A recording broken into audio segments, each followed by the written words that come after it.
Good morning, my name is John Hughes. I live here in Roxford Place. I've been here for 10 years and I've got a passion for trains.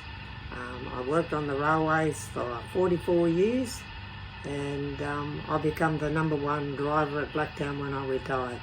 Most enjoyable day and loved every minute of it. This is a part of the scenery part I've done on the layout. All this stuff is all been created by me. They're kits, I've put kits together.